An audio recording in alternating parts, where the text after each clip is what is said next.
চোখ রাখবো আবহাওয়ার খবরের দিকে। উৎসব মরশুমে আপাতত স্বস্তির নিঃশ্বাস। রবিবার দক্ষিণবঙ্গের কয়েকটি জেলা এবং উত্তরবঙ্গের পার্বত্য এলাকায় হালকা বৃষ্টির সম্ভাবনা। সোমবার কোথাও আকাশ আংশিক মেঘলা থাকলেও বৃষ্টির সম্ভাবনা কম থাকবে। মঙ্গলবার থেকে আকাশ পুরোপুরি পরিষ্কার এবং রোদ ঝলমলে থাকবে। কালীপুজো, দীপাবলি ও ভাইফোঁটার দিনগুলিতে বৃষ্টির কোনো সম্ভাবনা নেই, সাফ জানিয়ে দিল হাওয়া অফিস।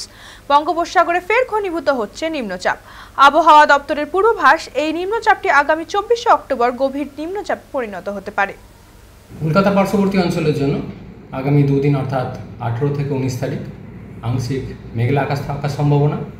18 থেকে 19 তারিখের মধ্যে উত্তরবঙ্গের একদম উত্তরের পাহাড়ি এলাকা এবং দার্জিলিং, কালিম্পং পাহাড়ি এলাকা, পার্শ্ববর্তী জলপাইগুড়ির কিছুটা অঞ্চল, এই জায়গাগুলো দু এক জায়গায় হালকা ধরনের স্বল্পস্থায়ী বৃষ্টিপাতের সম্ভাবনা থাকছে।